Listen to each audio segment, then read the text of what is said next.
Peace be upon you all. Welcome back to Historical Stories by Hammy. Today, we explore the extraordinary life of one of the greatest prophets in history, Prophet Musa, known to many as Moses. A child born under a death sentence, a man raised in a tyrant's palace, a prophet who stood against the most powerful ruler of his time. This is the story of courage, faith, and divine miracles. At the time of Musa's birth, the children of Israel were enslaved in Egypt under the brutal rule of Pharaoh. Pharaoh had a terrifying dream that a boy from the Israelites would grow up to overthrow him. So he ordered every newborn Israelite boy to be killed. When Musa was born, his mother was afraid, but Allah inspired her. Place him in a basket and cast it into the river. Imagine the faith that required. She placed her baby into the Nile, trusting Allah completely. The river carried him straight into Pharaoh's palace. The very man who wanted him dead would unknowingly raise him. Pharaoh's wife Asia saw the baby and felt mercy. She convinced Pharaoh to spare him. And so Musa grew up in the palace of his enemy. As a young man, Musa saw an Egyptian beating an Israelite. He intervened and accidentally struck the Egyptian, who died. Shocked and remorseful, Musa prayed for forgiveness. Allah forgave him. But word spread. Pharaoh's court planned to arrest him. A man came running to warn him.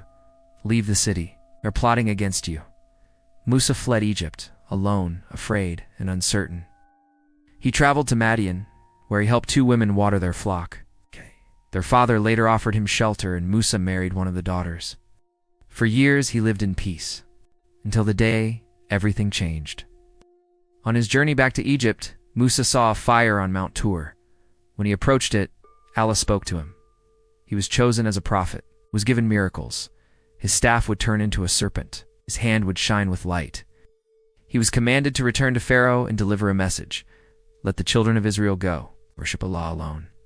Musa was afraid. He asked for support. Allah appointed his brother Harun to assist him. And together they went back to face Pharaoh. Pharaoh was arrogant and claimed divinity. He mocked Musa. A public challenge was arranged between Musa and the magicians of Egypt.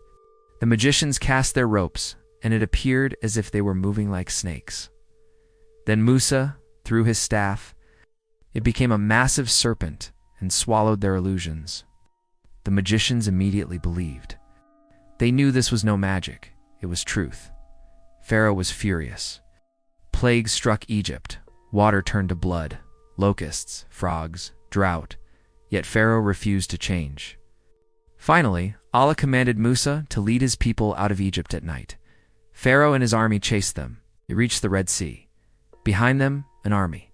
In front of them, the sea. Musa said with certainty, "Indeed, my Lord is with me." Allah commanded him to strike the sea with his staff. The sea split into towering walls of water. They crossed safely. Pharaoh followed, and the sea closed upon him. The tyrant was defeated. After their rescue, Musa was called to Mount Sinai. There, Allah gave him the Torah, divine guidance for his people. But while he was away, some of his people worshipped a golden calf. Musa returned heartbroken and angry. Still, he remained patient, guiding them again and again. For years, he led the children of Israel through trials in the desert. He endured complaints, rebellion, and hardship. Yet he never stopped delivering Allah's message. Prophet Musa eventually passed away before entering the Holy Land, but his legacy remains one of the most powerful in history. The story of Prophet Musa teaches us, trust Allah, even when the river seems dangerous. Stand for truth, even before tyrants. Miracles come with patience. Freedom requires faith and courage. From a helpless infant in a basket to a prophet who split the sea, his life is a reminder that no power on earth is greater than the power of Allah. If this story inspired you, don't forget to like, share, and subscribe to Historical Stories by Hammy. Comment below, what moment in Musa's story moved you the most? Till next time, peace be upon you.